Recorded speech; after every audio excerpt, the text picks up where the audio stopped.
Second letter is dated 2nd August 2022, and it reads, Mr. Speaker, appointment of minister and deputy minister for the Ministry of Gender, Children, and Social Protection. I hope this finds you in good health and spirits. This is with respect to the new team at the Ministry of Gender, Children, and Social Protection.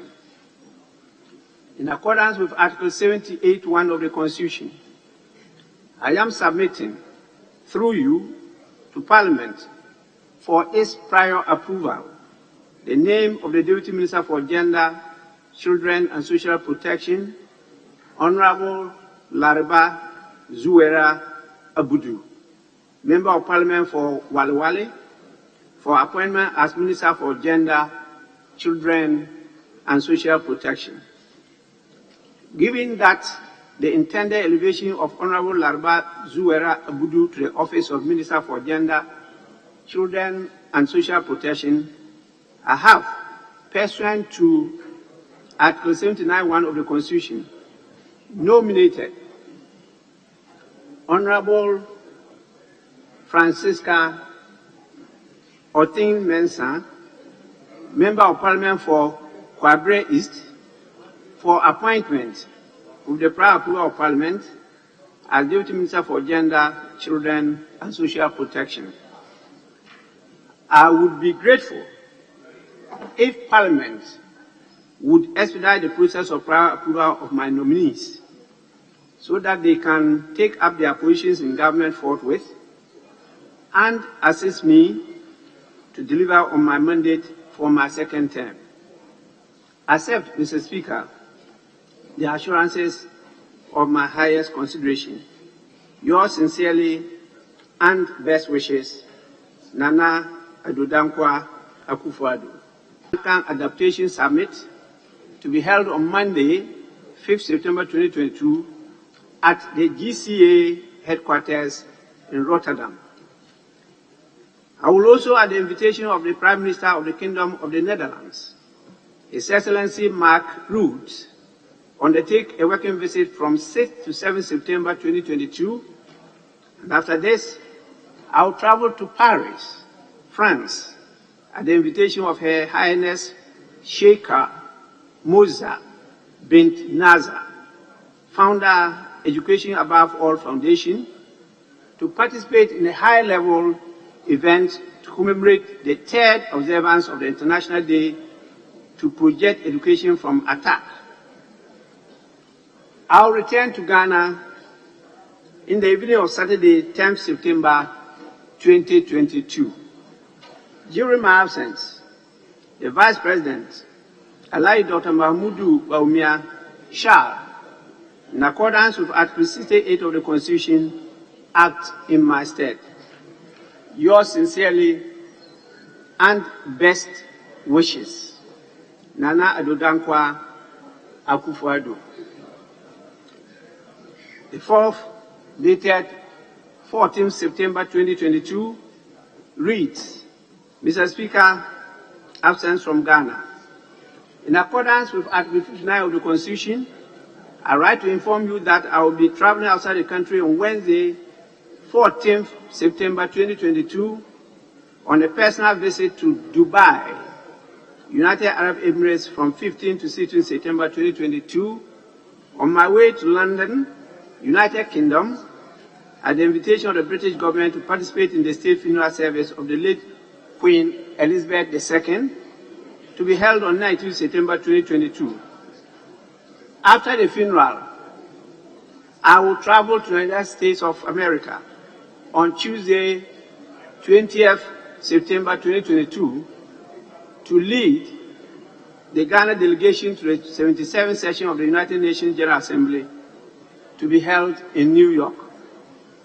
I will return to Ghana on Friday, 23rd September 2022. During my absence, the Vice President, Alhaji Dr. Mahmoud Bawumia shall, in accordance with Article 68 of the Constitution, act in my stead.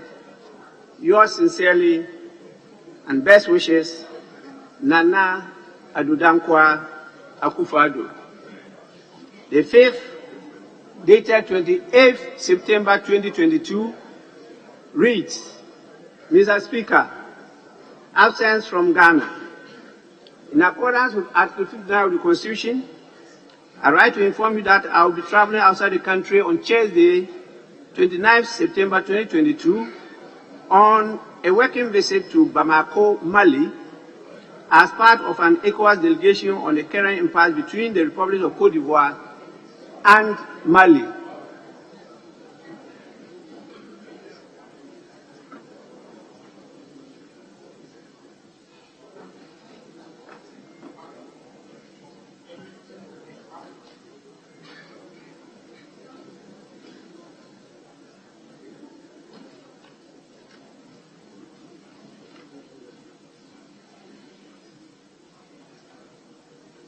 I will return to Ghana in the afternoon of the same day. During my absence, the Vice President, Alhaji Dr. Mahmoud Bawumia, shall, in accordance with Article 68 of the Constitution, act in my stead. Yours sincerely and best wishes, Nana Adudankwa Akufo-Addo. This ends the communication from His Excellency the President.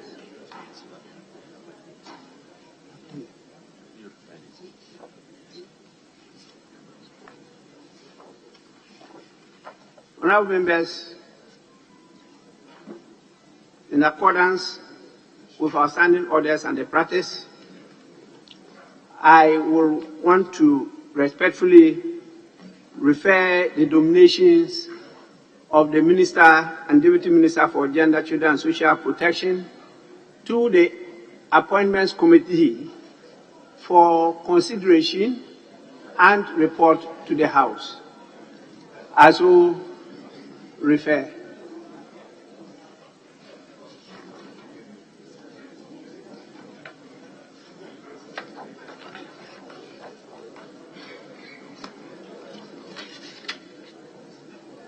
We now take item 3, communication by the Speaker. My intention is to give welcome remarks today. I will give opportunity to the leaders to also do so. Tomorrow, I'll be delivering my ruling on the preliminary objection that was raised on the motion that was before us the last day of the last meeting. I'll deliver that tomorrow. We have a few things to transact today. If not, I'm ready to do so, but I think it's better and you'll find space tomorrow. So these are my welcome remarks.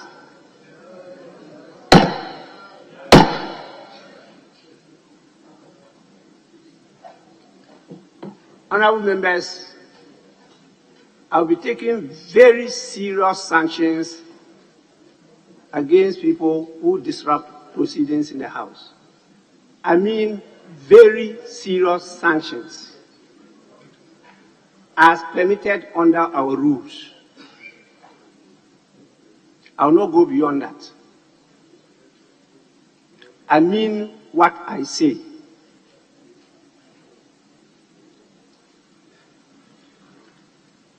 My welcome remarks.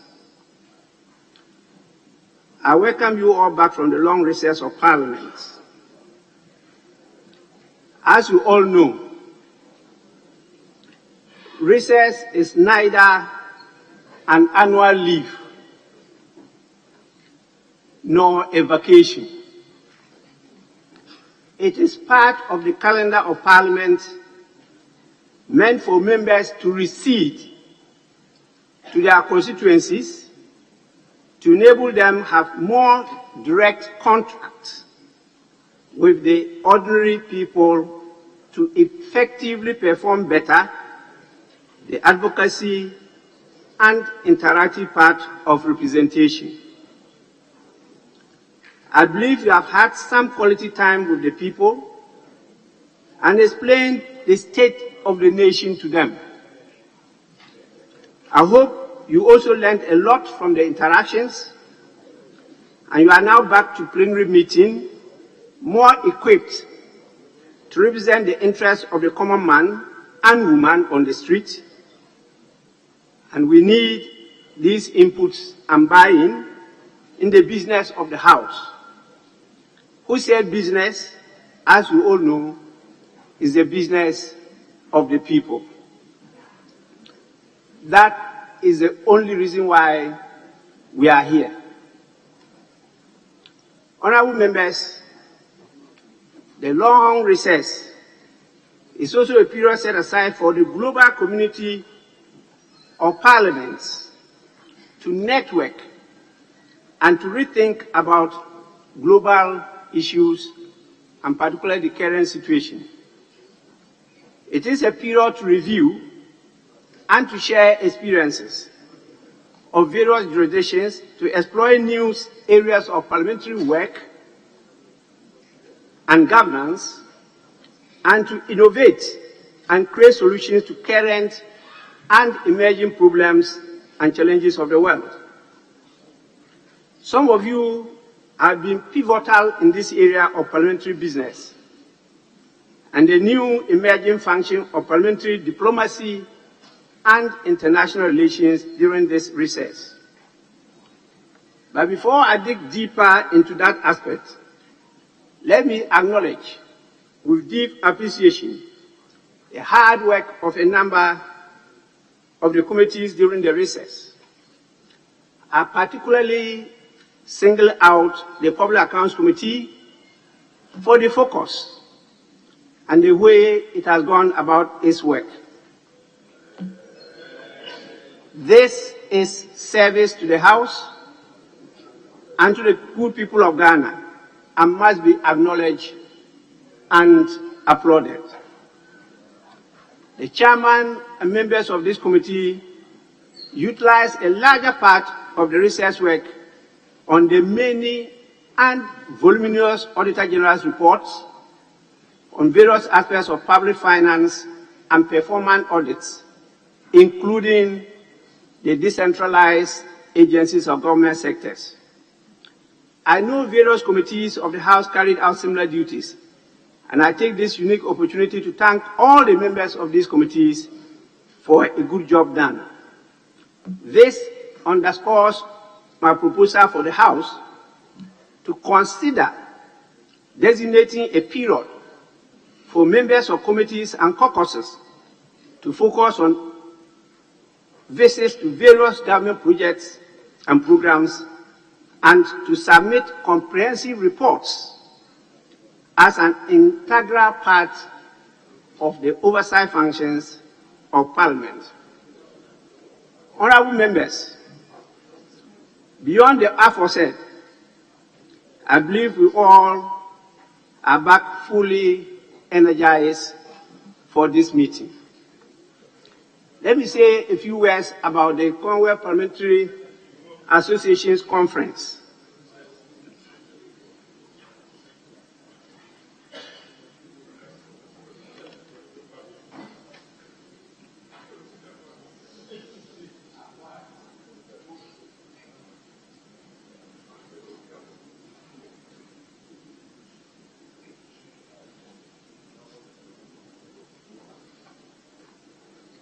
Honorable members, it is very important for me to inform you of the performance and standing of your Parliament in the Committee of Parliaments. The Parliament of Ghana, during the recess, held high the flag of the nation and excelled in the number of global competitions. We have harvested a lot of successes during the course of the recess and this calls for recognition and celebration. You may have already heard that your Speaker, the Right Honorable Alban Bagbin himself, was unanimously elected President of the Commonwealth Parliamentary Association. The Majority Leader, Honorable Oseche Mensah Bonsu, was also elected as Vice Chairman of the Executive Committee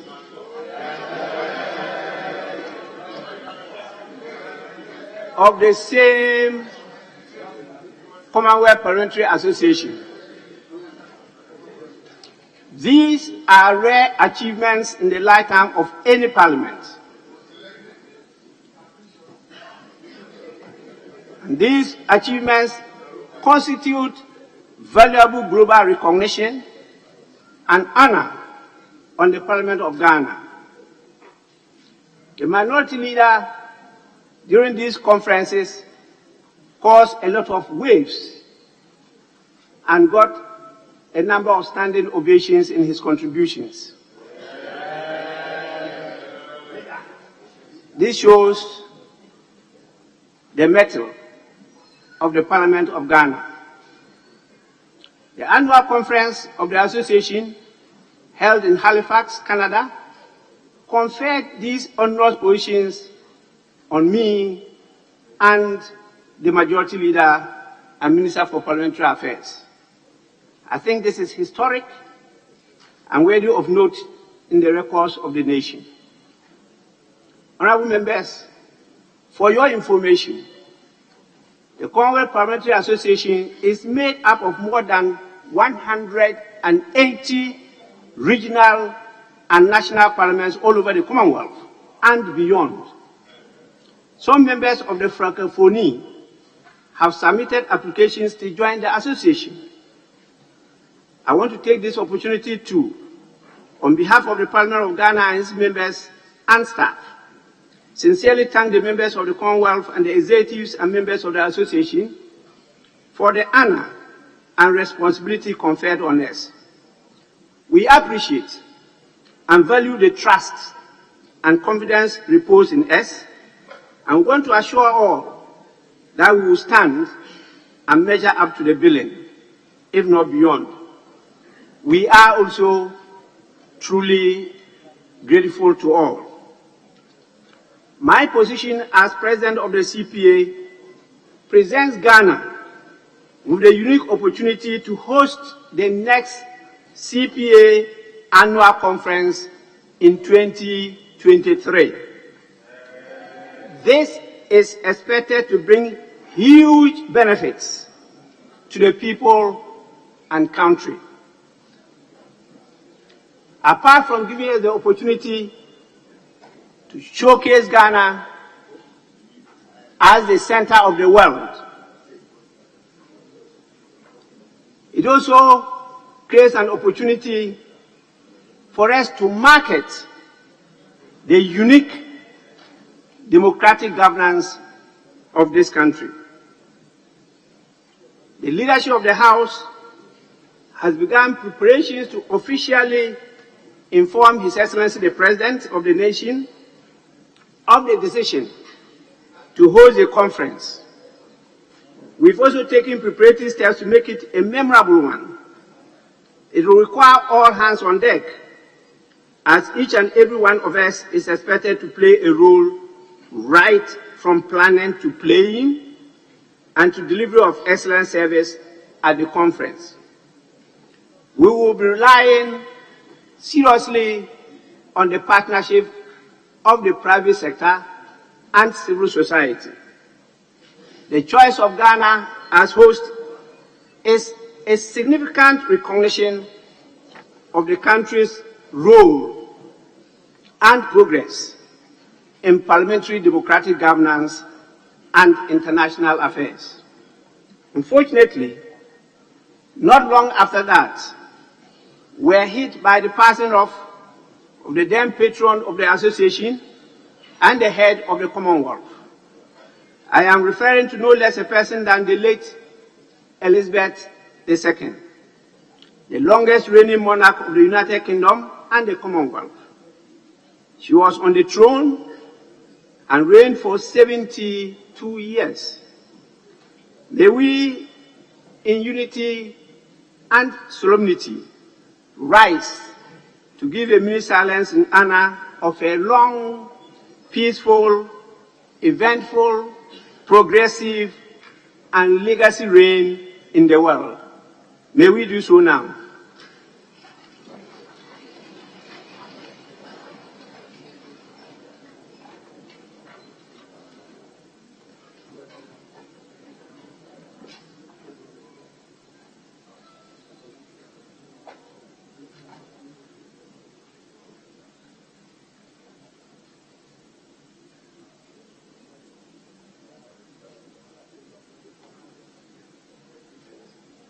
May his soul and the soul of all the faithful departed rest in perfect peace.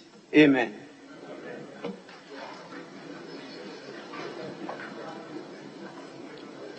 Honorable members,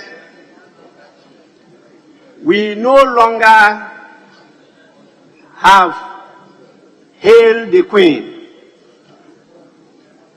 We now have Hail the King.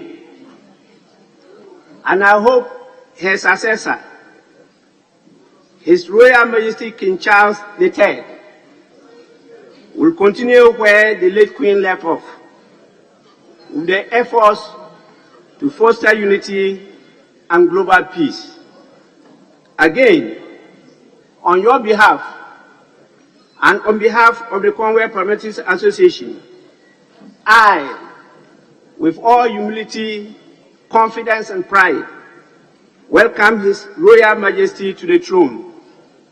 I have already signed the book of condolences and sent a message of eulogy to the royal family and the United Kingdom on your behalf.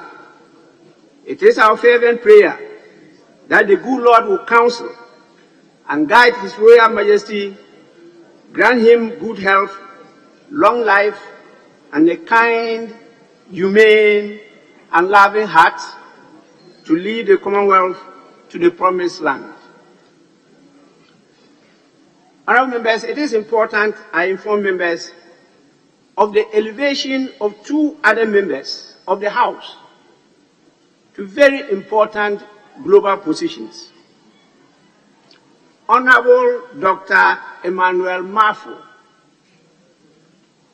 has been elected to the position of chairman of the Global Parliamentary Group of the Climate Vulnerable Forum of the Interparliamentary Union, and Honorable Nete George to the position of the General Secretary of the Parliamentary Network on Internet Governance.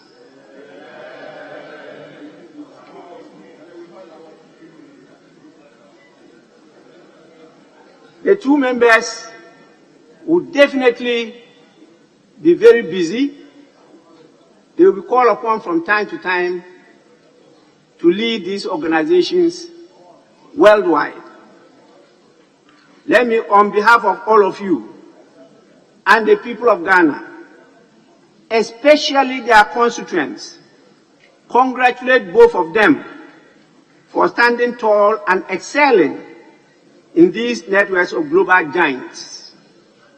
I trust these illustrious members of our Parliament will deploy their rich experiences in those fields to the benefit of the forum, network, and the global parliamentary community. May I take this opportunity to, on your behalf, congratulate these two honorable members. Members, I mean Dr. Emmanuel Mafo and George Nete, I congratulate both of you. May I see you on your seats.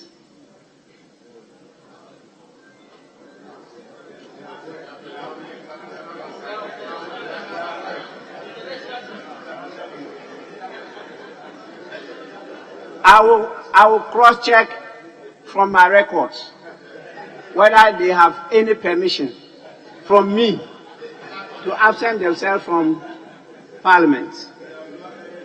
And tomorrow you will hear from me on this matter. Honorable members, our last meeting came with so many expectations, opportunities, and challenges.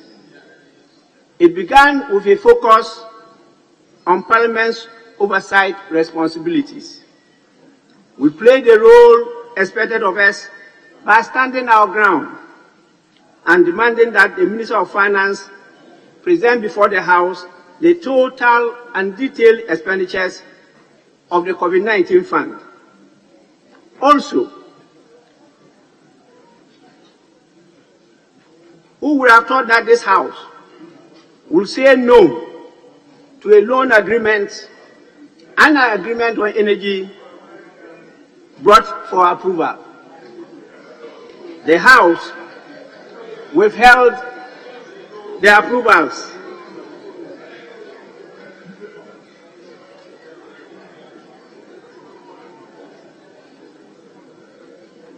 The House withheld the approvals and placed the agreements on hold until better details are provided the House. This is no mean feat, and I want to commend members for standing to the task and asking that the right thing be done. We used to do that in the first and second Parliament of the 8th Republic. I don't know what went wrong, and Parliament became some ingredient in the tummy of the executive. We have to extricate ourselves from that. And I'm committed to leading this House to do so.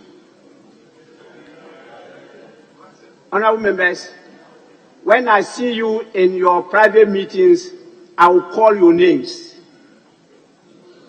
so that your constituents will hear you. This is how you are performing on the floor of the House. Please, read the standing orders. When the Speaker is talking, the Speaker is heard in silence. Read the standing orders.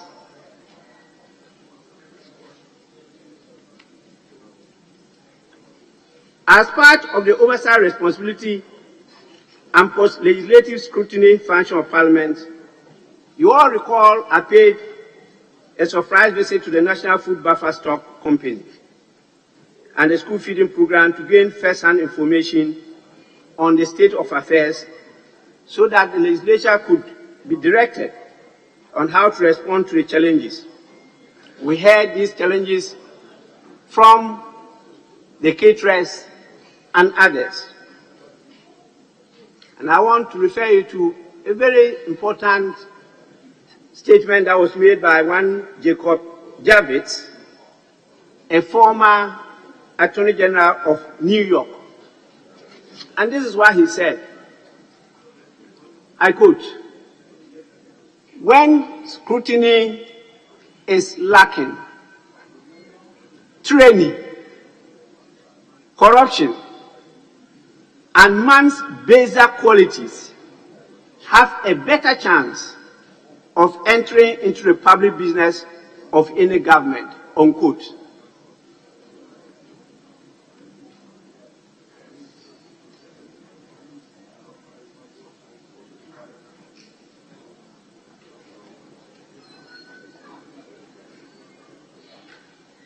Does this statement ring a bell?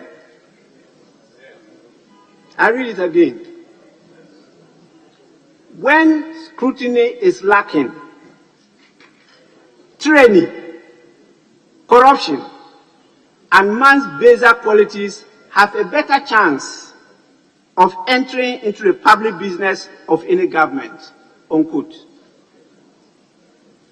As a result, the leadership of 5 committees, namely education, gender, children and social protection, health, food and agric, and finance, were directed to investigate these organizations and report back to this Honorable House at the start of this meeting.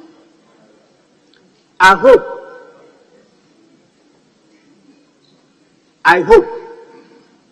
the investigations are concluded and the committees are ready to submit the reports to the House accordingly. Failure to do so will apply the rules. Additionally, we were privileged to have the President of Mozambique, His Excellency Felipe Jacinto Nyusi, address this House in May as part of efforts to establish bilateral relations with Mozambique. He was the first president of that country to do so.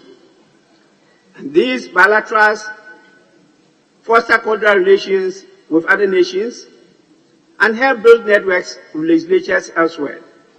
It offers the opportunity to better understand legislative issues, learn and adopt best practices to enhance our capabilities as individual MPs and as a House. We look forward to more of such relationships.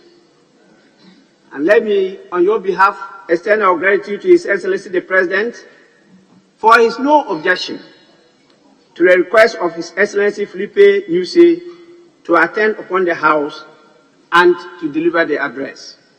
Your Excellency, we are grateful. And now we say a word on absence from sittings of Parliament. And this is to give you notice of tomorrow. The House, in consonance with our standing orders, saw 3 MPs referred to the Privileges Committee to explain why they absented themselves for 15 days without the permission in writing of the Speaker, in alleged violation of Article 97(1)(c) and the standing orders of Parliament. Honourable members, Article 97(1)(c) highlights the importance of representation in Parliament during meetings. Article 97(1)(c) highlights the importance of representation in Parliament during meetings. The article frowns upon unexcused absences from Parliament and imposes severe penalty for members of Parliament who run foul of it. This is because MPs represent the nation, the people, and the parties, and the right to representation is fundamental to the proper functioning of democracy. It is gross disrespect of the nation, constituents, Parliament, parties, and the Constitution for an MP to absent himself from Parliament without permission for 15 days out of approximately 48 sittings of a meeting. Don't forget, the earlier constitutions used to talk about session, and they used to talk about 15 consecutive sittings. The 1992 Constitution talks about meeting, and the word consecutive has been removed from the article. Honourable members, such absences potentially impede the work of the House because they deprive the House of the contributions of the member and also affect the quorum requirements. This is partly the basis of the provisions on privileges, immunities, and contempt in the 1992 Constitution. I am more than ready to deliver my ruling on the preliminary objection raised by Honorable Osechi Mensah Bonsu, the Majority Leader and Minister for Parliamentary Affairs on this matter. And as I indicated, I will do so in extenso tomorrow. The current meeting. This meeting generally referred to as the budget meeting would definitely have a place of pride and priority in the presentation and consideration of the budget. But we will also make progress in work on various outstanding businesses of the House, as well as new ones. You have heard that I received a report from consultants on a proposed bill, Parliamentary Transition Bill. What occurred on the 7th of January 2021 should be a thing of the past. We have to legislate and make sure that it doesn't happen again.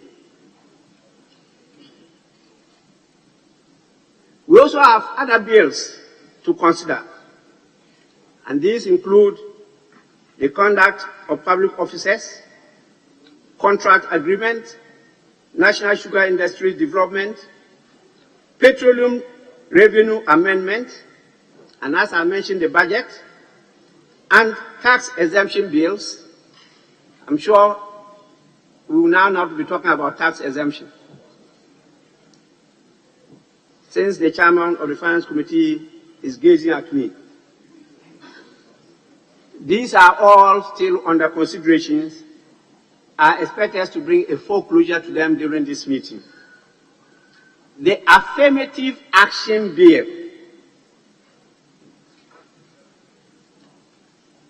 I've written to the Minister for Justice and Attorney General to submit the bill to me in whatever state that bill is.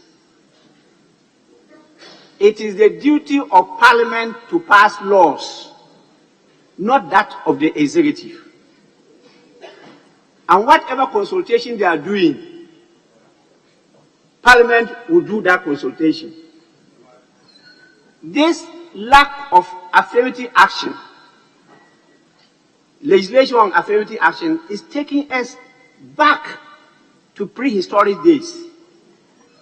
And our Parliament is not one that is admired again because of the marginalization and the suffocation of women. We have to sit up. I'm using this opportunity to let the minister know that I urgently need a copy of the bill, whatever state it is in, because I'm aware that Cabinet has approved it, and we can work on it and improve upon it. We are also expecting the report on the bill on promotion of proper human sexual rights and Ghanaian family values. That is also a priority bill. It's causing global waves, and we need that to look at it and bring finality to the issues. The House remains expectant of the various committees to report on these bills sooner than later. Now the World Cup. Ghana will again be represented at this year's FIFA World Cup, this time around in Qatar. This August House is expected to play a pivotal role in making sure that the players and technical team deliver to the expectations of Ghanaians. This is the time to right the wrongs that characterized the 2014 edition in Brazil, one which led to our early exit and brought so much shame and dishonor to Ghana football. We have an opportunity to reposition our country in the world of football, I mean. Preparations for this, I am persuaded, started long ago, but we need to sharpen our focus and ensure that the national football team gives a good account of itself in Qatar. As leaders, it is our duty to inspire and motivate the players, technical team, and the supporters. The country should leave no stone in resourcing and financing the event, despite the current state of the economy. The benefits of this venture to the country and people are immeasurable, and we should not toy with the contest and the opportunity. I want to assure the Black Stars that this Parliament is solidly behind them, and they should confidently go for the gold, go for the cap, and come home with glory. With this, I would like to conclude.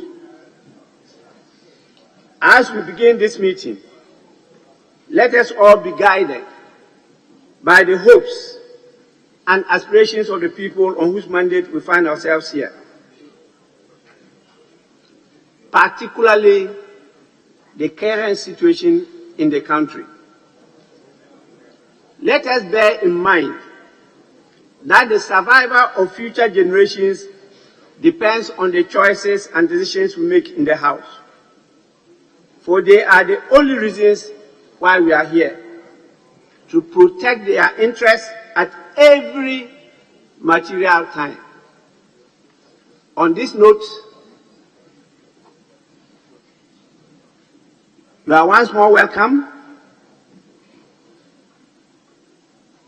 and the third meeting of the second session of the 8th Parliament of the Fourth Republic is duly opened,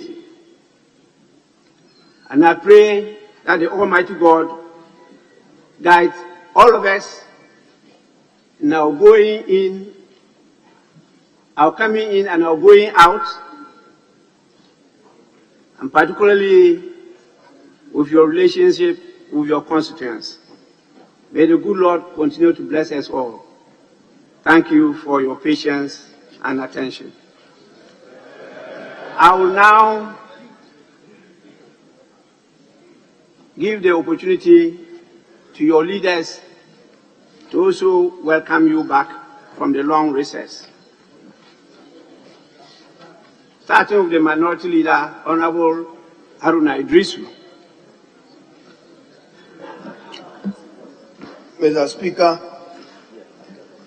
let me use this opportunity to thank God for the grace of good health for you and our elected members of Parliament, and to warmly welcome them all to the second session of the 8th Parliament of the Fourth Republic of Ghana. My colleagues from the NDC, many of them are returning back home after competitive democratic elections to elect representatives for the constituencies that will determine their own fate tomorrow. This morning I had cause to caution many of them to work to manage conflicts that they themselves have contributed in creating, which conflict, if not managed well, may as well spell doom for many of them. I pray that we are able to manage the egos. But Mr. Speaker, may I use this opportunity to congratulate you on your elevation to the high office of CPA President, and the fact that, Mr. Speaker, you preside over the Commonwealth Parliamentary Conference International next year. Mr. Speaker, I wish you well, and I trust that in pursuit of parliamentary democracy that you are showcasing, even as we were in Kigali, with your engagement with the Speaker of South Korea, and Belgrade subsequently. I should commend you and also use this opportunity, Mr. Speaker, to congratulate the CPA Vice President and member of the coordinating committee, the Honorable Oseichi Mensah Bonsu, our leader. And Mr. Speaker, to add that I was proudly his successful campaign manager to that high office of CPA Vice President. And now, Mr. Speaker, when it comes to the pursuit of foreign policy, partisanship ends at the water's edge. Mr. Speaker, in particular, I want to recognize our clerk, Cyril Nsia, and a group.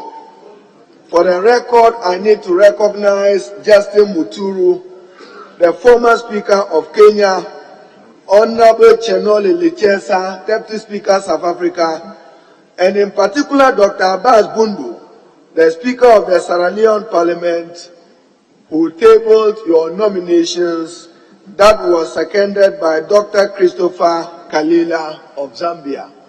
So, Leader, I wish you every success as I carry the flag of Ghana behind you. Mr. Speaker, as we are back,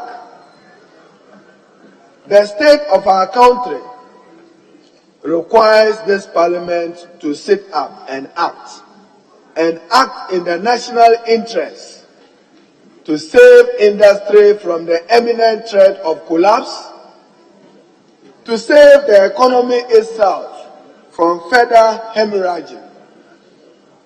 Mr. Speaker, it is only this parliament that can act and act united. Yesterday at the Business Committee, Mr. Speaker, I had called to serve notice to the Majority Leader and Chairman of the Business Committee that I will lead my side to file a motion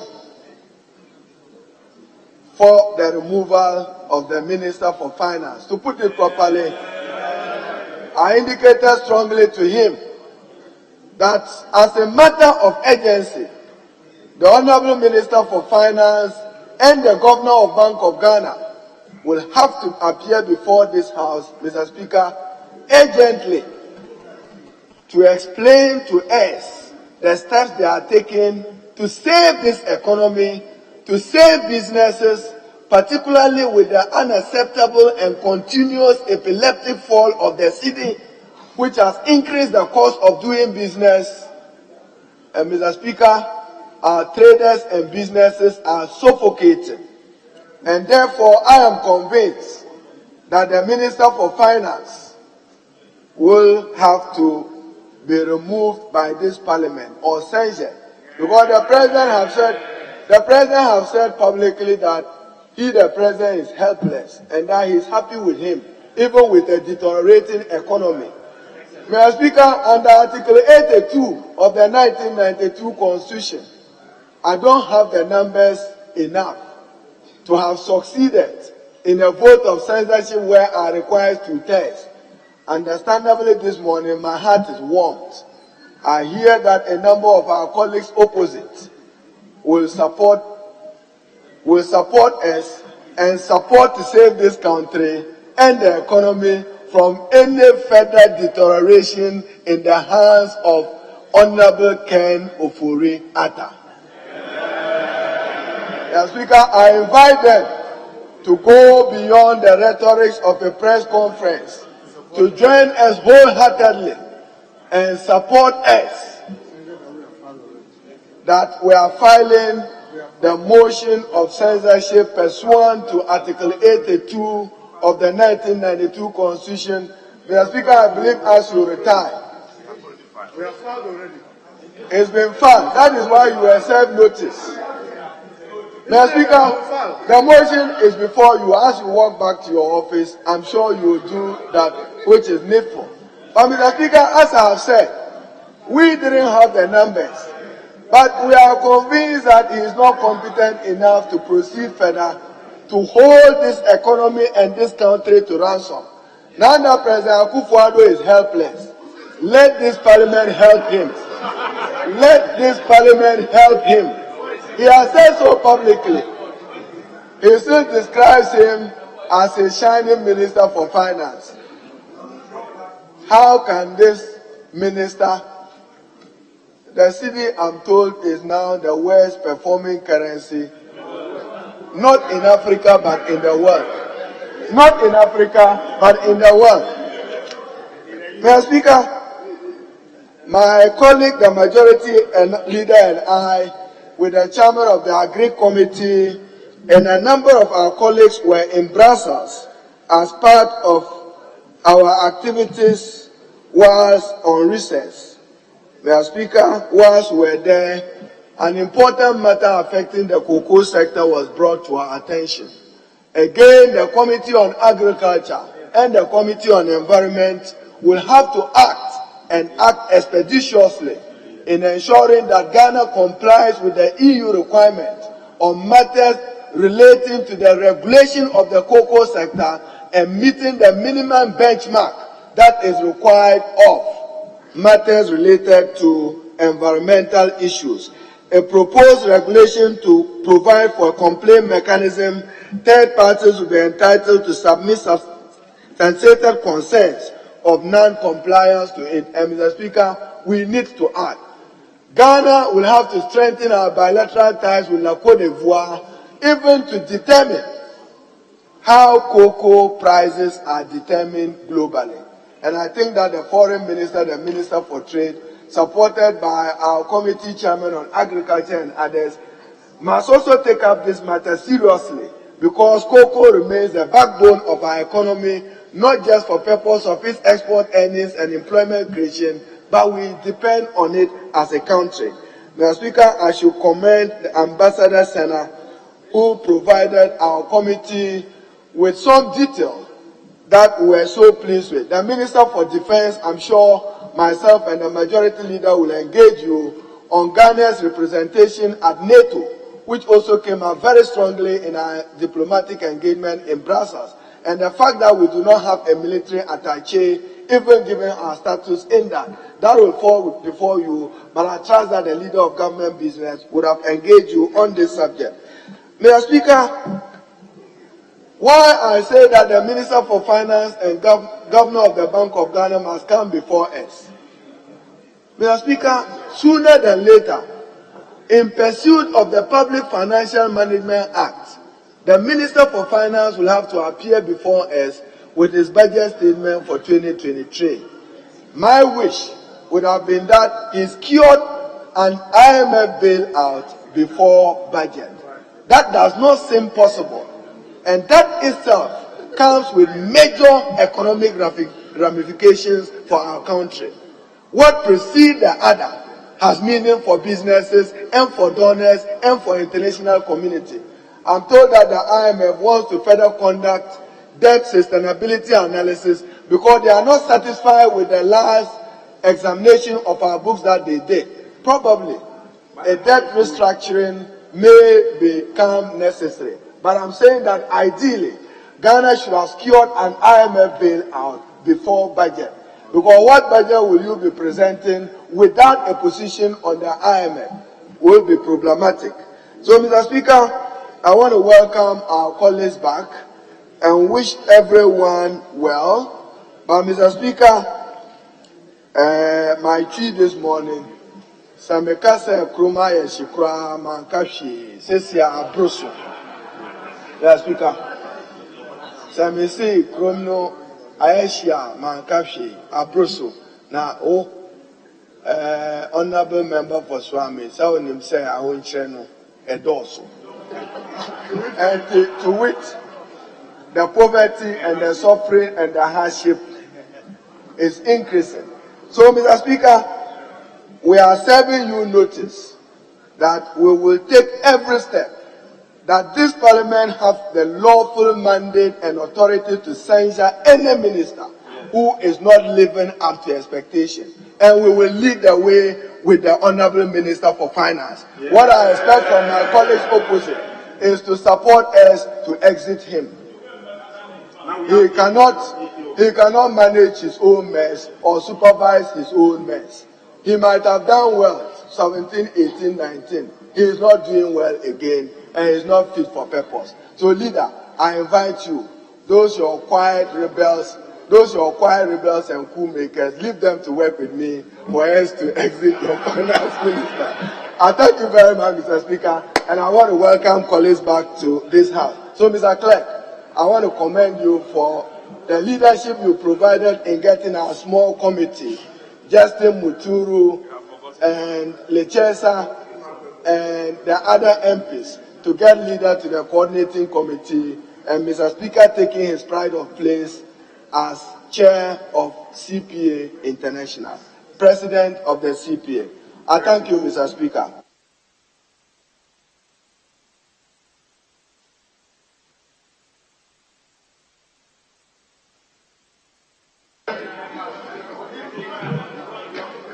Honorable members, may we now listen to the welcome remarks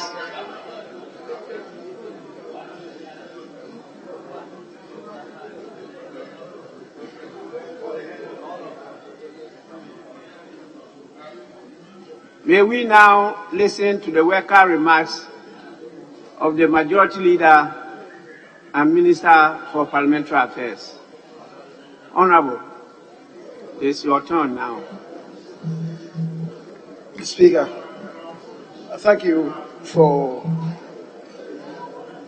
the opportunity to also make some brief remarks relating in particular to welcoming members to the third meeting of this second session of the 8th Parliament.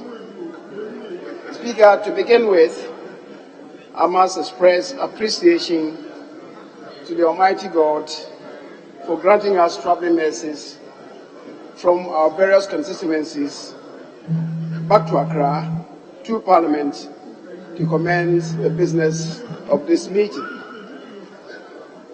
Mr. Speaker, we have had a 3-month recess period.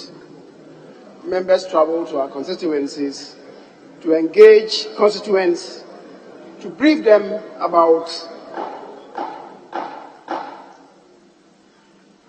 developments in the country and in particular in Parliament. In other words, to account to our constituents. Of course, coming back, I believe that we are ferrying sackfuls of concerns and expectations from our constituents back to Accra. Mr. Speaker, I believe these concerns and expectations will find expression in questions that will be filed, and I don't know whether the motion that the minority leader is signaling is part of the concerns. And the Speaker, is intriguing to hear the minority leader give an indication that he's filing a motion, and if you have filed a motion, with the greatest respect, the admissibility of a motion lies with the Speaker. And you can come and speak to it when the Speaker has not admitted it. Mr. Speaker, the minority leader and his gang, they have the uncanny ability of attempting to tie your hands behind your back, to forcibly admit a motion, regardless of its intent. Mr. Speaker, the minority leader should know the rules of anticipation. Mr. Speaker, these are rudimentary. Mr. Speaker, Mr. Speaker, you have alluded to a ruling that you intend to give to the preliminary objection that I raised in respect of the motion for the House to adopt the report of the Committee of Privileges on 3 members who you had cited as having breached Article 97 1C. We can only wait for the ruling, which I want to believe will be very erudite, the Speaker, and I want to believe that it will be in sync with the Constitution, the ruling. That should come from you tomorrow. Mr. Speaker, you have also mentioned the high esteem that the Commonwealth Parliamentary Association holds Ghana. As you rightly communicated, I have been unanimously elected as the Vice Chairman of the CP International. When the initial effort started in Kenya at the instance of Justice Right Honorable Justin Muturi, supported ably at the time by the Speaker of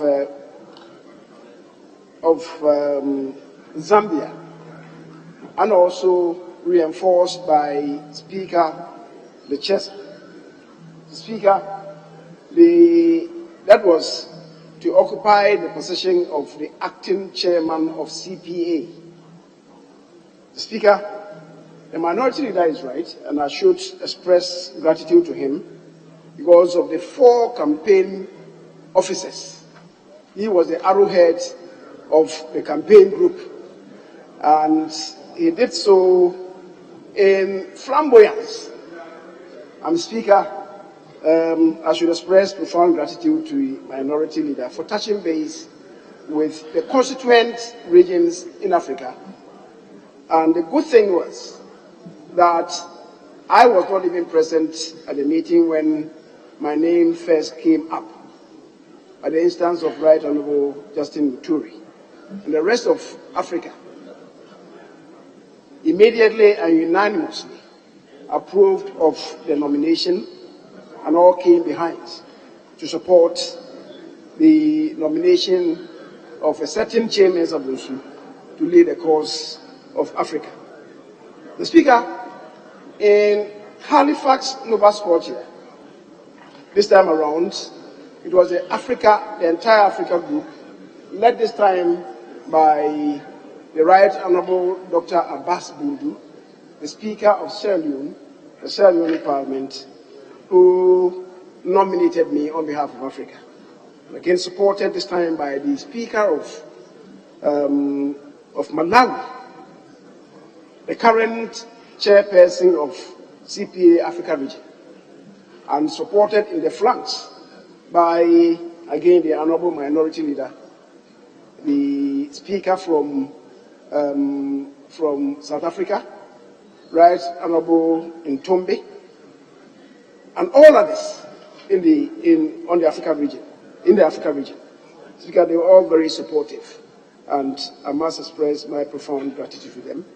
And I believe, just as they believe in me, Speaker, I, on behalf of Ghana, would want to assure Africa that we will not let them down. Speaker, next year in September, the Parliament of Ghana would host the Commonwealth Parliamentary Conference. And in line with that, on account of that fact, the Speaker of the host country becomes automatically the President of the association. And that is why our own Speaker, Right Honorable Alban Sumana Kingsford Bagbing, is the President of the CPA International. Speaker, I want to plead that given what we saw in Canada, it's imperative on us to begin early preparations so that we are able to acquit ourselves effectively and also to showcase what Africa can do. So we may have to use the 2023 budget to accommodate the hosting of the conference. We recognize that the economy is not in the best of shapes, but this is a pledge that Ghana committed to in 2019 in Kampala, Uganda. That's how come at the time, the Speaker at the time, Right Honorable Professor Okoye, was the Vice President, because Ghana was supposed to be the next host after Canada. Speaker, we have had quite a long time, and we didn't have any excuse not to have adequately prepared for the event. As I said, we are not in the best of shapes. We all recognize that the economy is not in the best of shapes. However, because of the commitment that we have given on behalf of Africa, we must discharge our responsibilities. Mr. Speaker, I agree with the minority leader when he says that the economy is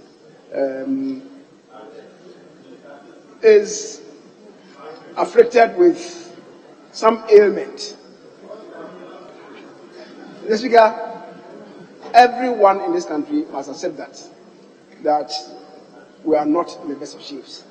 We may disagree on the principal causes of what is happening, but that it is happening to us is recognized by everyone.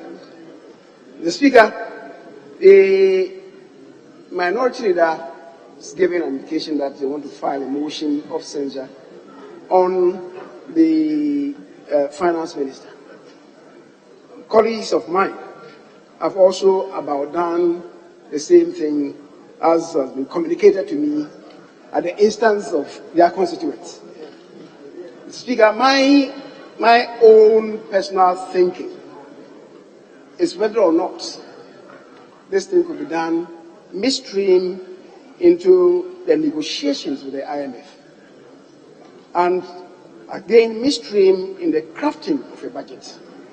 What would be the effect, the contagion effect of this in the negotiations, and also even its impact on the performance of the currency as we see now. So, Mr. Speaker, these are matters that we should interrogate. Mr. Speaker,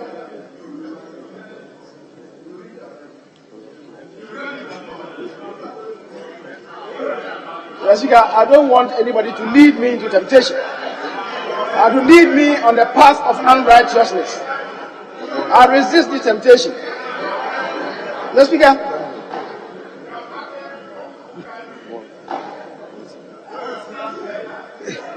Mr. Speaker, so I think that whereas we all recognize that there are difficulties, I think that we should do serious introspection on what is a better resort for us as a nation and as the Parliament.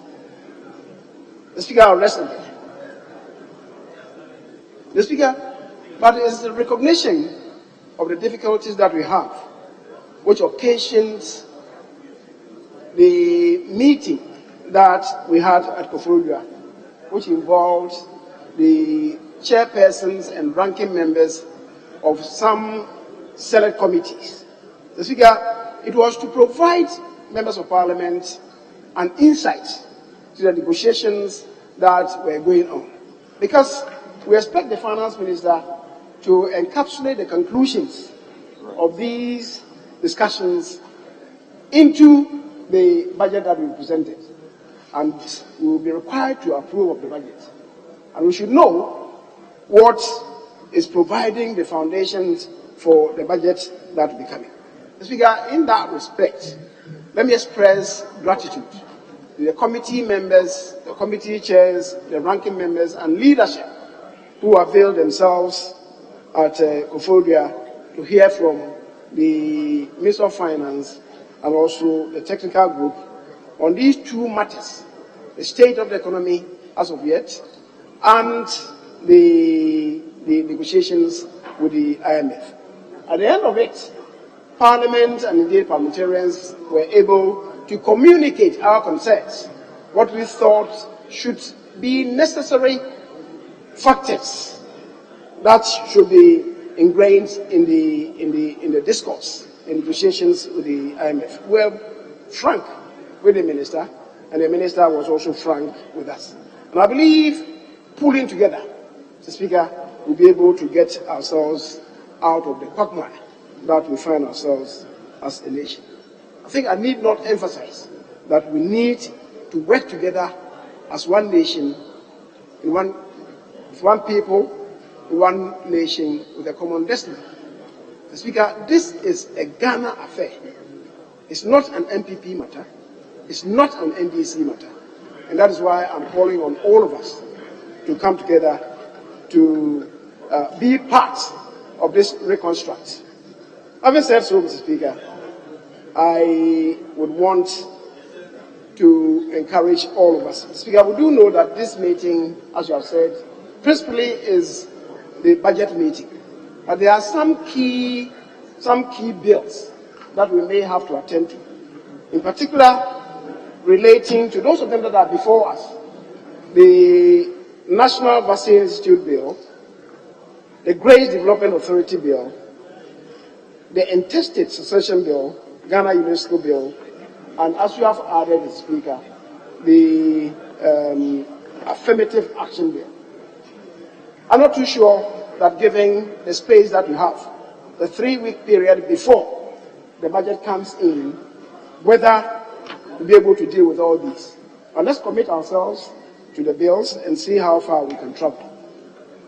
Having said so, Mr. Speaker, I agree with the minority leader when he says that the conclusions of the negotiations with the IMF should be factored into the budget. Now, the PFMA, the Public Financial Management Act, provides that the budget should come to this House latest the 15th of the 11th month, which is November. Now, the Constitution also provides that the latest time, rather, is 1 month before the expiry of the current financial year, which is November 30th. What can we do? And I believe that if it should come after November 15th, certainly it will not be in breach of the Constitution. It will be in breach of the statute. And between the statute and the Constitution is superior. So, Mr. Speaker, we'll see what to do. We'll cross the bridge once we get there. But just to give us some indication that there will not be any breach of the Constitution if it should go beyond the 15th. Even though I do know that the ministry is working towards even bringing it on the 10th or so. And let's see how it goes. Speaker, my appreciation to all members for coming here. I just have been informed that there is some transition within the ranks of the NDC. That is why they are in black. I've been told that the backyards of the various MPs, they could not harvest the anticipated grains. And so some of them are mourning. And the rest of them have decided to mourn with them. That's why they are in black. Having said so, Mr. Speaker, we recognize the vicissitudes of, having to have yourself re-elected. We sympathize with them, and those of them who were not so successful, we'll join ranks with them to project them in order for them to be able to come back. Some of them are very determined to come back, and we assist them to come back. Speaker, I thank you very much for the space granted. Honourable members,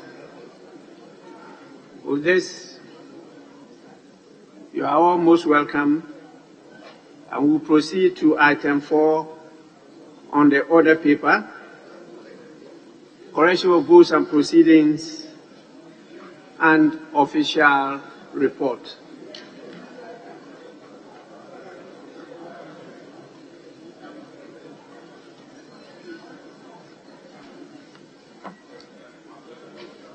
Honourable members, we'll start with the correction of votes and proceedings of Thursday, 28th July 2022.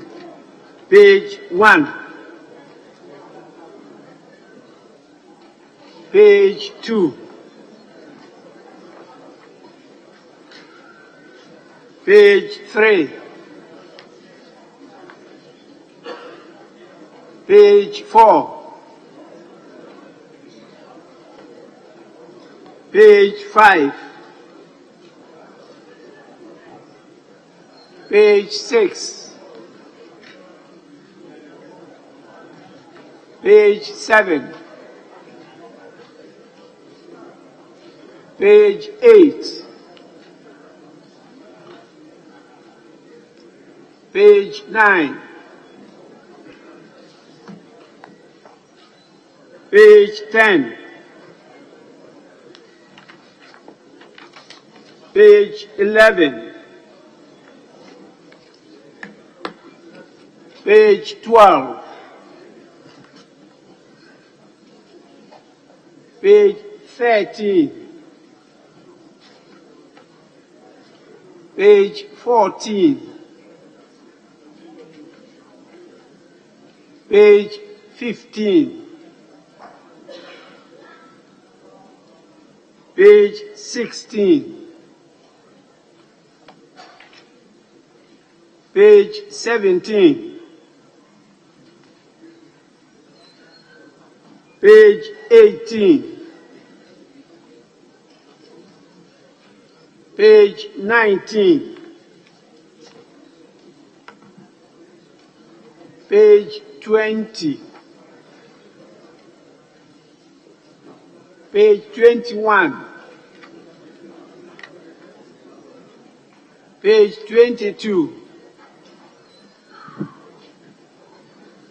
Page 23. Page 24. Page 25. Page 26. Page 27. Page 28. Page 29. Page 30.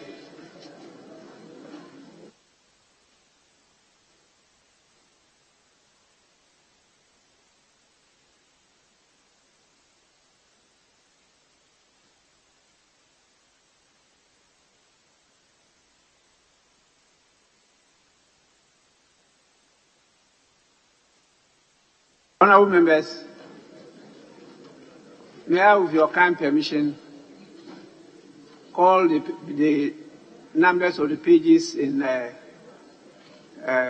groups. It was quite a large document. So may I say 30 to 40?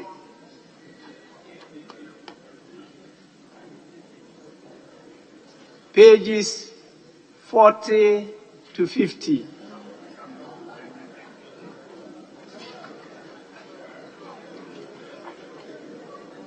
Yes. Right, Honourable Speaker, please at page 49, second paragraph of item numbered 59. Your lectures, they are the speaker's seminal lectures, seminar, not seminar. So the R should be an L. I'm grateful, Mr. Speaker. Yes, Honourable Member, you are right. Table office, kindly take note. Pages 50. Yes, Majority Leader. Speaker, just a few typos. 47. 47. The majority leader raised a preliminary objection. I think the third line should read, Committee of Privileges had made. I think there's a mix-up of two words. So had made, instead of H-A-D, hate, had made a determination. And then the last but two line, same paragraph. I think the second listed, that is the listed there, should be deleted, and you insert the word done. Done. D-O-N-E. Because you said he expressed the opinion that the listing of the said motion on the other paper was not necessary, unfortunate, and should not have been done. Oh, he said that. Okay. If you repeat listed, it's ungrammatical. So the second listed should have to be deleted and we'll change it to we insert that. The speaker having said so, when we come to item 57, no, when you suspended and sitting resumed at 3:45, then 57 says the honourable minority leader commended the speaker. The speaker doesn't stand out what we were engaged in. So I should think that 57 should begin with a title, subtitle, closing remarks. Then what the minority leader says would be relevant, closing remarks. That then will affect 58 and 59. So there should be a small caption, closing remarks. It's just that. Yes, table office, kindly take note. Yes.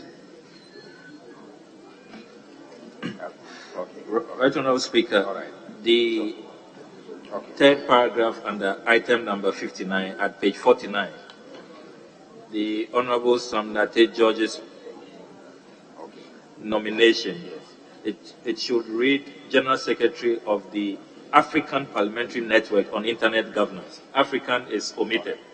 So we just have here Parliamentary Network. It should be African Parliamentary Network on Internet Governance.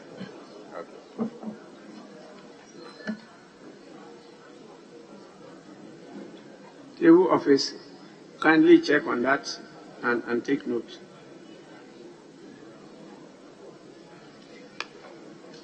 Pages 50 to 60. Yes.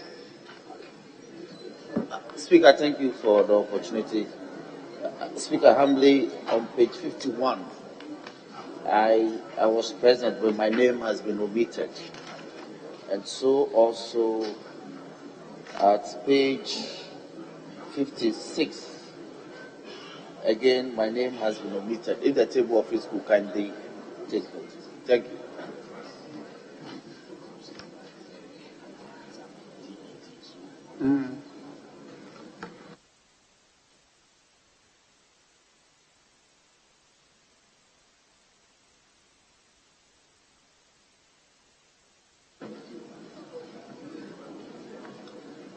Please, table office, kindly check from the committee clerks.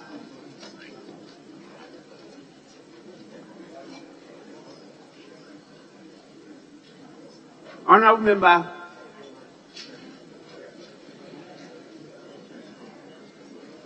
it's like if you did attend the meetings, you didn't sign the register of attendance. Yes.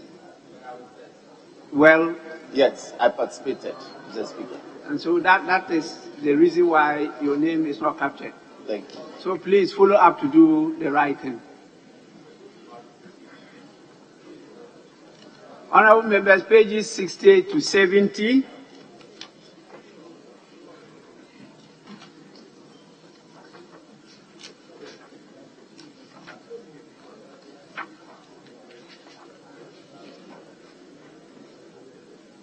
Pages 70 to 80.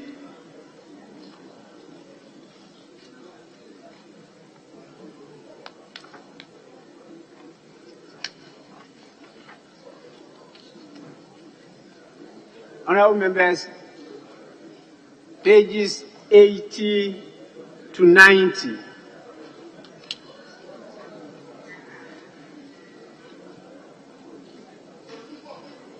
And with that,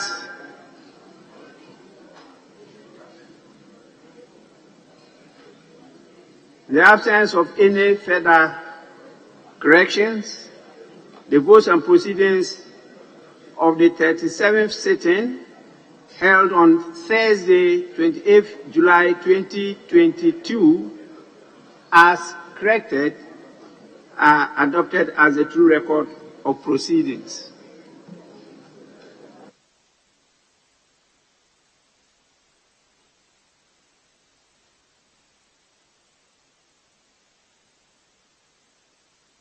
Honourable members, we move to item 5, presentation, business statement for the first week. Chairman of the Business Committee,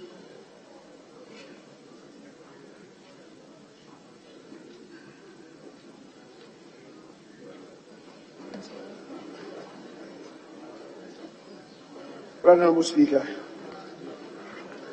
the Business Committee met yesterday, the 24th of October 2022, and arranged business of the House for the first week ending Friday, the 28th of October 2022.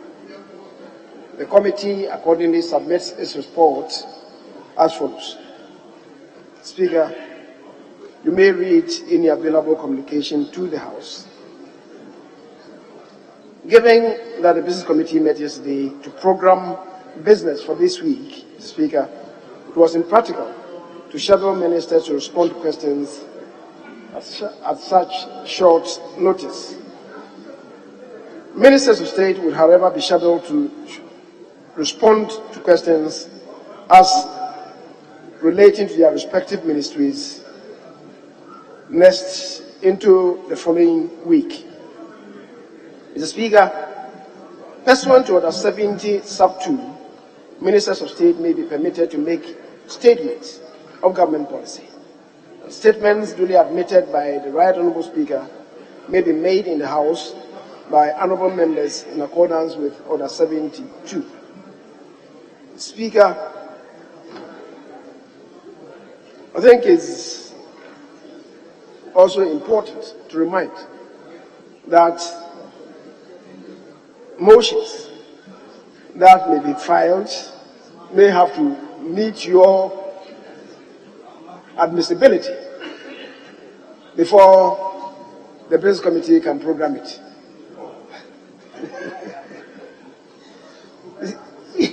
Majority Leader and Chairman of the Business Committee, it's not for the Business Committee to determine the admissibility of any decision. Once admitted by the Speaker, the Business Committee is bound to program it. When it comes to the House can take the decision. Mr. Speaker, that is exactly what I said. The impression is not the same. No, I'm saying the admissibility is filed. Rest with you. And once you do that, communicate same to the Business Committee, then which would then program it. So it's not for anybody who has filed a motion to come, advocate that he has filed a motion. You have filed a motion, so what? Let the Speaker admit it. Actually, are you putting your notice on the Speaker? Majority Leader, I insist, and this goes to all ministers, that before I give permission for you to present a paper, I must have knowledge of what you are going to present. Please, some of the papers are presented without sometimes even the Majority Leader who is in charge of government business going through the contents of the document and knowing what is contained therein before laying. So we insist that we go through this before. Please, you may continue. Speaker, it's the reason why I've said that pursuant to Order 72, 70 Sub 2, Ministers of State may be permitted to make statements on government policy. It is the Speaker who grants the permission, and that certainly will be predicated on the Speaker having seen it and then satisfied himself that the statement must be made. The Speaker, bills may be presented to the House for first reading in accordance with Order 120. Those of urgent nature may be taken through the various stages in one day in accordance with Order 119. Pursuant to Order 75, papers for presentation to the House may be placed on the order paper for laying. Committee reports may also be presented to the House for consideration. Speaker, the Business Committee takes the opportunity to welcome all members back from the long recess. As honourable members may be aware, a significant portion of the third meeting will be devoted to the consideration of the budget statement and economic policy of Government of Ghana for the year ending 31st December 2023. The House will also give attention to any other critical business requiring consideration of Parliament prior to the adjournment for the Yuletide. Speaker, the Business Committee therefore urges all members to avail themselves for the business scheduled for this meeting. Speaker, the Business Committee also entreats committee chairpersons, particularly those with urgent and time-bound referrals, to endeavour to present their reports for consideration prior to the end of the second week of November 2022. When the House is expected to be seized with the consideration of the budget, having regard to the limited time frame for the approval of the budget and the appropriations bill. The Speaker, for purposes of effective programming and planning of committee, public, private and personal businesses. Sorry, Majority Leader, the first Deputy Speaker to take the chair. Yes, you may continue. The Speaker, as I said, for purposes of effective programming and planning of committee, public, private and personal businesses, colleagues are hereby informed that the budget statement and economic policy of Government of Ghana for the 2023 financial year shall be presented to the House in the fullness of time as provided by law. The post-budget workshop shall follow immediately after the presentation of same by the Minister responsible for finance. Mr. Speaker, the tentative agreement that we have is that the post-budget workshop shall hold in whole. Mr. Speaker, the debate shall commence in earnest after the post-budget workshop. The last Friday before the commencement of the Christmas festivities is December 23rd, 2022. It would be impossible to adjourn on December 23rd, 2022.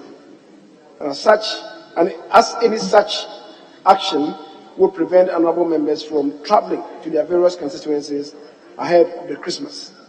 Accordingly, Parliament shall have to work towards adjourning on the Friday preceding Friday 23rd December 2022. And that Friday then is December 16th, 2022. That means that sector allocations have to be dealt with and possibly approved to allow for the consideration and possible passage of the Appropriation Bill 2022 before then. Speaker, this will also mean that the various sector ministers and committees shall have to act timeously and proactively in order for the agenda of the meeting to be concluded before the adjournment for the Yuletide. Speaker, in conclusion, in accordance with Standing Order 160 sub 2, subject to stand, the committee submits to this honourable House the order in which the business of the House shall be taken during the week. The Speaker, the business is set out on pages 1 and 2 of the draft before us, and because it's already past 1, I want to deem that this proposal would have been read by every one of us, and will urge the Hansard Department to capture same as appear on the draft as having been read into the Hansard. Mr. Speaker, I so submit. Very well. Honourable members, that is the business statement for the week. If there are any comments, yes, Honourable Deputy Whip. Thank you, Mr. Speaker. Mr. Speaker, I just want to remind the chairman of the business committee of some of the issues that were raised at the committee. One is the report of the committee of the whole on the National Identification Authority officials when we met them. The second one is report of the Special Budget Committee about our engagement with the Electoral Commission. These were two important matters that were raised at the Business Committee level. So I just want to remind the chairman of the Business Committee on that. Then conspicuously missing on the other paper were the utilization contracts. You said you will make sure they sanitize and bring about 40. They were 156. But now they're not even one is on the draft report that you have presented. Is it that you go by what you said, that you form a committee to go through them, then you bring 40. When they sanitize, then we bring the other ones. The Speaker, when we finished these three things, it was also agreed that to carry the entire House along, the committee will also program to meet the House will program to meet the Electoral Commission and the officials of the National Identification Authority people, after we have discussed the two reports of our engagement with them. These are things, leader, that were discussed at the Business Committee yesterday. Just want to remind you so that you comment on them, so that we carry the entire House along. Thank you, Mr. Speaker. Yes, leader. Mr. Speaker, thankfully you are in the chair. Yesterday I hesitated mentioning, so you will note that your committee's report, the Appointments Committee report on the Justices of the Supreme Court, have not been mentioned. Probably I've seen the documents you have referred to me. Maybe we can look at it for Thursday or Friday for laying, if you are done editing the copies that you have. But yesterday I was hesitant because I hadn't reached out to you. I saw some documents. So the Appointments Committee report will have to be laid, and probably early next week we can take a debate and vote on it. Then, Mr. Speaker, yesterday I drew the majority leader's attention to this, and for emphasis, I want to emphasize that it means a lot, and I want us as a House to take a decision on Article 1876 of the Constitution. Mr. Speaker, repeatedly, this Parliament must mirror public expectations, and sometimes civil society have expectations of us. Beyond the Public Accounts Committee, and Mr. Speaker, with your indulgence, I quote Article 1876. It reads, Parliament shall debate the report of the Auditor General and appoint where necessary in the public interest a committee to deal with any matters arising from it. Mr. Speaker, when the Public Accounts meets, deal with the perennial issue of embezzlement, misappropriation, conflict of interest, wastage of public resources, nothing happens. Parliament is expected to have a committee to look into it. My colleague, the majority leader, have always added another constitutional article on foreign exchange. So, Mr. Speaker, I want him today, guided by you, that we agree today that we are setting up a 7-member committee to be chaired by a retired jurist, supported by some members of Parliament, because we cannot continue this public leakage, hemorrhaging of public resources, and nothing happens after public accounts. Yet, Parliament is clothed with authority to do that. So, leader, we want agreement, consensus, 7-member committee. We'll get a retired judge of the Supreme Court or Appeals Court to chair this committee. Then you can add the article on the foreign exchange earnings of the Bank of Ghana. Mr. Speaker, my final one is we will through him at the Business Committee, we will need the Minister for Interior and the Minister for Defense and the Attorney General to come and brief this House on the state of the Galamsey fight. What is the state of it? Galamsey. Where are we with it?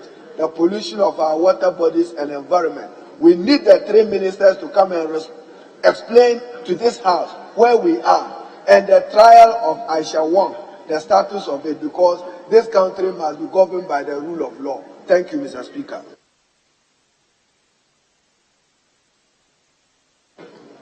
Any more comments, please? Very well, Honorable Majority Leader.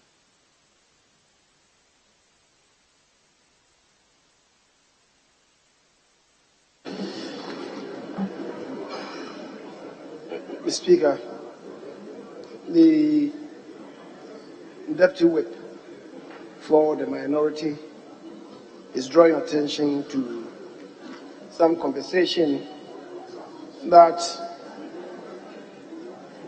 went on at the Business Committee in respect of the report of the Committee of the Whole on the NIA and also the special budget report on the NCCE. Mr. Speaker,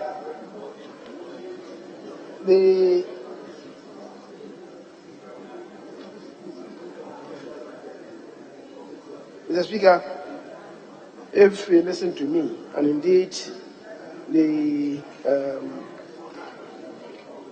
agenda before us, the memo to that, 2D provides for reports to be submitted. Once they are ready, as we discussed, they will be programmed for presentation to. So, Speaker, there's still space for that. If the clerks who were with us are ready with their reports, certainly we can accommodate them on any day. The other one that you related to is when we have had the reports. We're also talking about having a reconciliation meeting involving the NIA and the Electoral Commission. Again, that is on the cards. We can deal with it. But it's consequent upon the reports. So once we have them, we can have that meeting. Mr. Speaker, the next issue that the whip raised is in respect of the timber utilization contracts. And we said to ourselves that the number was too cumbersome, that I'll have some engagement with the minister. I had proposed that we divide them into 4 tranches. When I had a discussion with the minister, he even agreed that the 4, which would then mean a consideration of 40 per day, will be too much. And he himself needs to interrogate the descriptions of the reserves. So, Speaker, is the reason why we have to take them off. So the ball is in the court of the minister. When it's ready, he will come back and then we program same. Mr. Speaker, the appointment committee's report, you are the chair. And if you agree amongst yourself that it should be laid on Thursday or Friday for consideration next week, Mr. Speaker, your will certainly will be done by the business committee.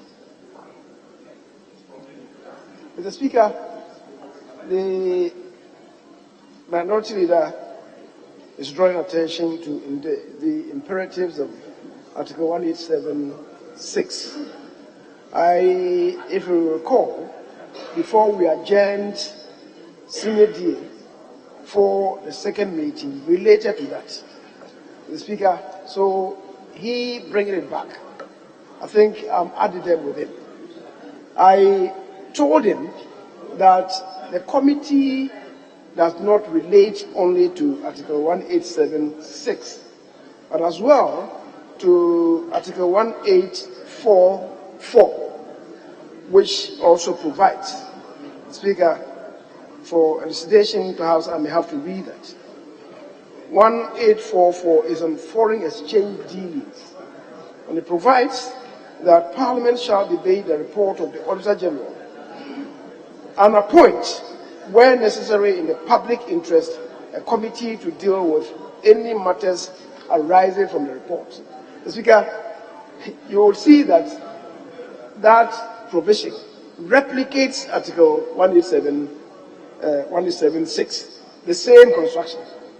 Now, why do we take that? Mr. Speaker, I reminded the minority leader that the onus does not rest only on the shoulders of the majority leader, but on leadership acting in close collaboration with the Public Accounts Committee, at least the leadership of the Public Accounts Committee. I say so because, Mr. Speaker, when the current Minister for National Security, the Honorable Kandapa, was the chair of the Public Accounts Committee, we wanted to have this committee established. Now, the advice by the then the then Chief Justice, was that this committee should be established on the lines of a committee, or if you like, commission of inquiry. And so it should derive its strength from Article 278, and that we need an eminent jurist to be part of that committee. So they were negotiating this forwards and backwards, and eventually the committee did not come up to be set up. Now that we want to do this, we should have further consultation among ourselves and come to some determination. I'm in agreement with him that it's taking too long.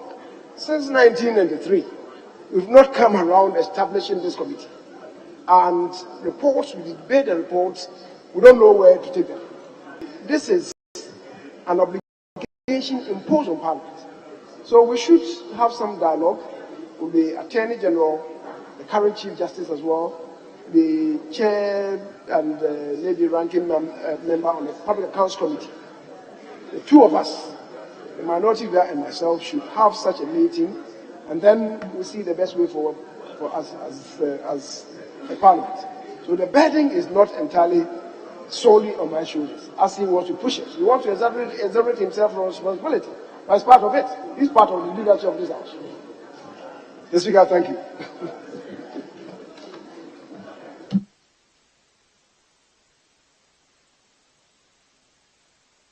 Yes. Thank you, Mr. Speaker. Mr. Speaker, we are all witnessing the rapid depreciation of the Ghanaian currency, the cedi. Mr. Speaker, I said we are all witnessing the rapid depreciation of the Ghanaian currency, the cedi.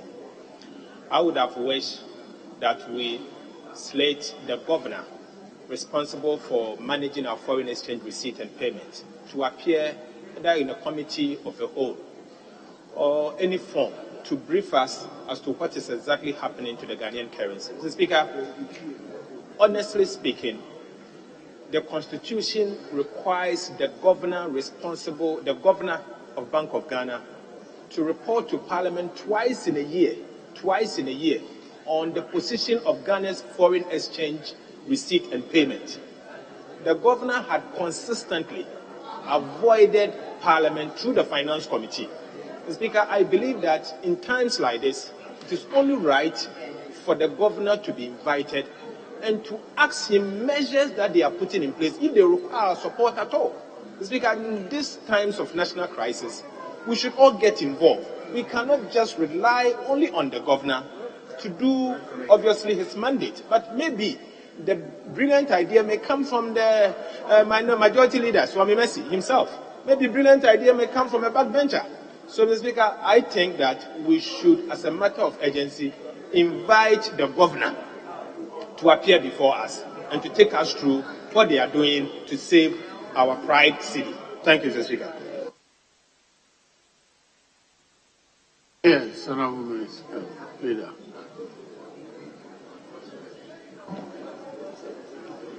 Mr. Speaker, I referred to Article 184 in my earlier reaction to an issue that had been raised by the minority leader. Article 184 of the Constitution provides the Committee of Parliament responsible for financial shall monitor the foreign exchange receipts and payments or transfers of the Bank of Ghana in and outside Ghana, and shall report on them to Parliament once in every 6 months. Speaker, the report mentions is not a report from the Bank of Ghana, a report of the Finance Committee for your own engagement with the Bank of Ghana. So, Mr. Speaker, if the committee has invited the bank and they are refusing or they have failed to appear, I haven't had that report from the committee. And the ranking member has also not given me any indication at all. So bringing it to the floor as if somebody is deliberately hiding something is a bit unfortunate. However, if there are genuine problems that we have to contend with, let us know and then we'll see how to go about it. The ranking member is saying that we should call him before the committee of the whole. I'm not too sure that is the imperative of Article 184. But we all recognize that we are not in normal times. If you want to come under that umbrella, and of course, you are used to the coloration of various umbrellas. So if you want to use an umbrella to bring him here to address the entire house, that's something. Maybe it's an application that we can think through. But let the Finance Committee itself do what is required of them to be done. Don't shift the blame.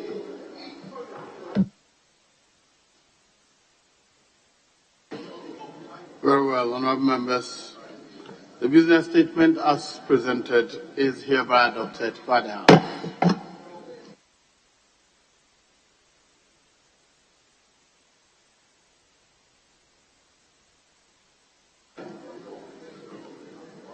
Item 7. Are there any papers to be presented?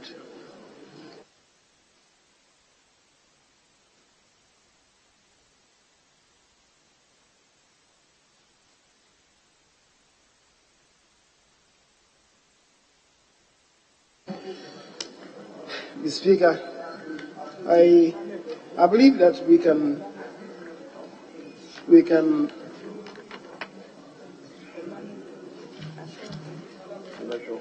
do the laying of the presentation of these papers. Just the presentation, and after that we can take I asked you if there are any papers to be presented. I asked if there are any papers to be presented. Yes, Mr. Speaker. So we could do the presentation. Very well. So, item 7. Statement of public business, presentation of papers. A. By the majority leader and leader of government business.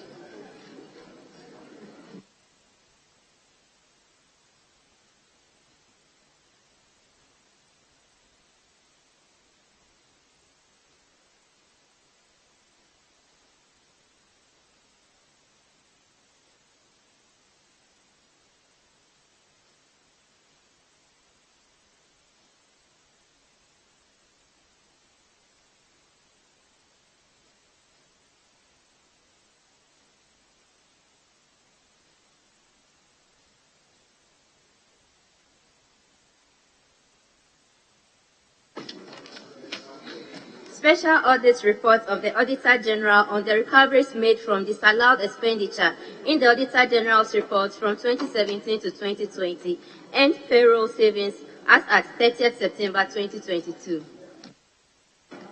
The report is duly presented. It's for distribution to members. Item B. By the Attorney General, Minister for Justice.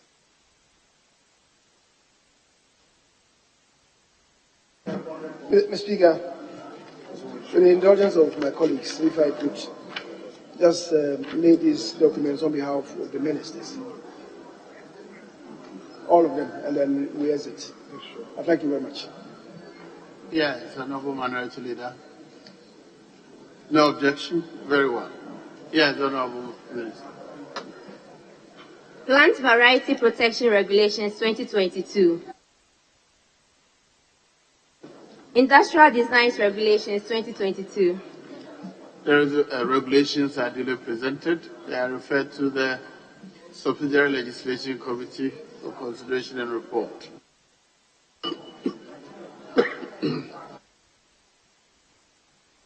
Item C.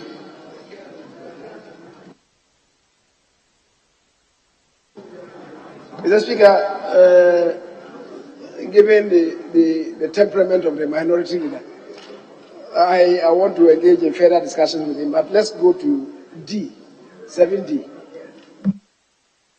Very well. Item 7D.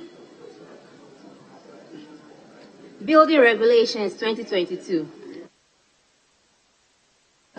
The regulations are duly presented. They are referred to the Committee on Subsidiary Legislation to consider and report. Yes, Honorable Member, please hold on. Yes, Honorable Member for. Yes, Mr. Speaker. Yeah. I notice we consistently refer regulations to only the subsidiary legislation. But Mr. Speaker, this is a building regulation. The subsidiary legislation committee is going to be looking at just the regulation, but it's about building. I think that at least the leadership of the Works and Housing Committee should be part of this, because it's coming out of a law that has been passed, so that the regulations reflect what we are expecting. So, Mr. Speaker, I plead with you if you can add at least the leadership of Works and Housing Committee to the subsidiary legislation on this particular matter alone. Yes, Honorable Majority Leader. This is the suggestion coming from the Honorable Member for Dakru. Speaker, it's a fair comment, except that drawing attention. Usually there is this pre-laying meeting, the consultations that go on. I think that if the suggestion had come earlier, at that level, it should have been part of it. Here, it is just doing the reconciliation whether or not it sets with the Parent Act, right? But I think that really the advice would have been sought for and better needed if at the pre-laying conference or meetings they had involved the Committee on Works and Housing. Notwithstanding, it's a fair comment, and I believe we can live with it.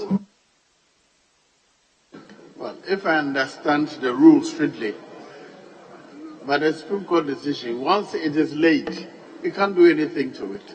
It lies there unless we recommend that it should be annulled. So if there's any meeting to discuss at any point in time, I direct that the leadership of the Works and Housing Committee be invited to participate in it. Thank you. Item 7E.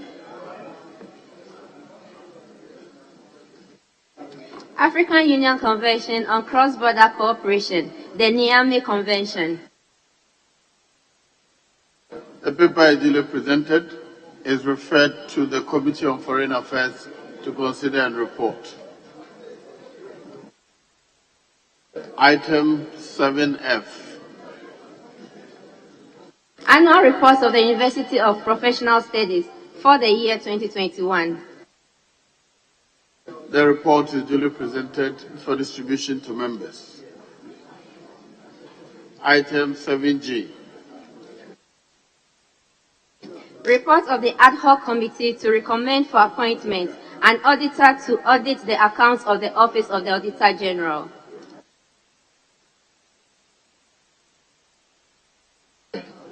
Very well. Honourable members, I'm being guided here.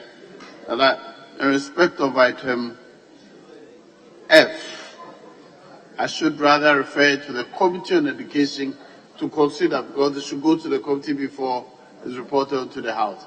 So the earlier order that it be distributed is hereby annulled. The order now is that the annual report of the University of Professional Studies for the year 2021 be referred to the Committee on Education to consider and report. And item G is a report of the Ad hoc Committee to recommend for the appointment of an auditor to audit the Auditor General. That is for distribution to members. That brings us to the end of the presentation of papers for today. Item 8. Are we ready to move the motion?